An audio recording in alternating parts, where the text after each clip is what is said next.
Salutare tuturor! Pentru cei care nu mă cunosc, eu sunt Manea Ionuț, traderul vostru transparent, care vrea să scoată în evidență faptul că tradingul nu este simplu, nu este ușor, dar care poate fi atât de frumos la un moment dat.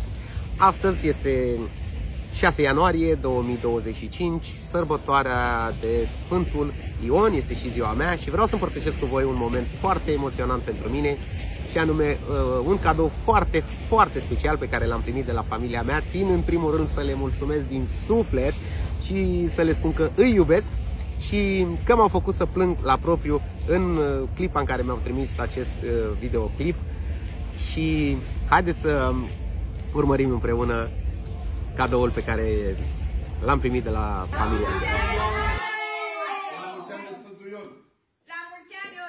Te iubim, îți urăm tot ce e mai bun. La mulți ani, sănătate, liniște, fericire, prosperitate, te iubesc. La mulți ani, Ioane, să fii sănătos și ăsta să fie începutul. La mulți ani, Nașule, să fii sănătos, să-ți dea Dumnezeu numai bucurii și fericire toată viața. Te iubim mult! La mulți ani, tată, să fii sănătos, să-ți trăiască copiii, nevasta, să fii sănătos și fericiți toată viața voastră. La mulți ani, mamă, să fii sănătos, să-ți trăiască copiii, nevasta și tot ce-ți dorești. Cu ocazia asta de ziua ta de Sfântul Ion, faptul că nu ești acasă, și-am gândit să-ți facem și noi o mică surpriză din toate puterile noastre, ce am considerat noi că este mai bun și mai frumos pentru tine și să te bucure mult de tot. De când ai început afacerea ta, tot timpul ai spus că toată lumea te-a făcut și n-a avut încredere în tine și te-a făcut nebun și a zis că o să visezi că ai vezi pe pereți.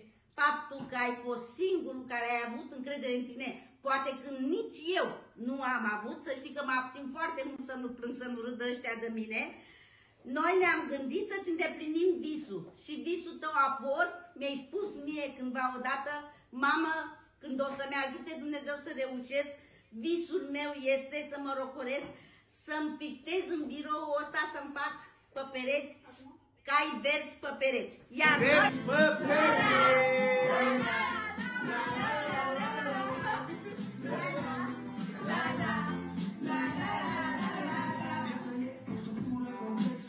Da, mă, cai verzi pe pereți! Cai ai vrut, cai ți-am luat! Ai vrut cai, ia-ți cai, frate!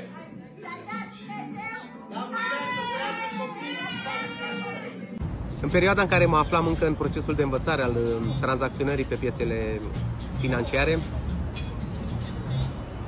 perioada în care nu aveam niciun fel de rezultat și doar studiam, pierdeam timpul, mă duceam la mama și spuneam: uite mama, am ajuns să aud că mi se spune că visez la cai verzi pe pereți.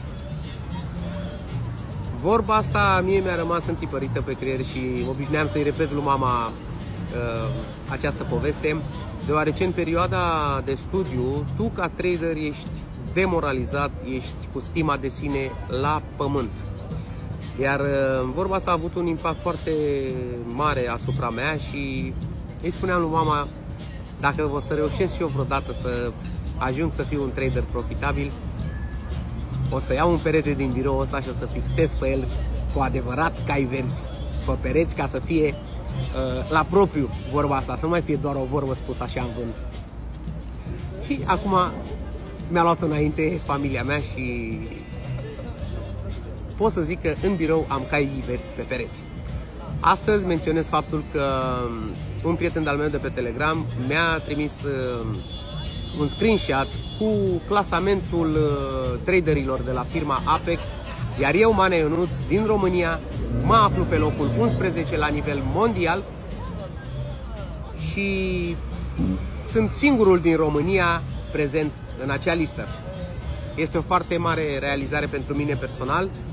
Acest lucru mă face să mă simt foarte bine și profit de această situație și vreau să vă transmit vouă, traderilor care încă sunteți la început de drum și cei care încă nu v-ați descoperit traderul din voi, să nu renunțați, pentru că la un moment dat tradingul poate fi foarte, foarte frumos.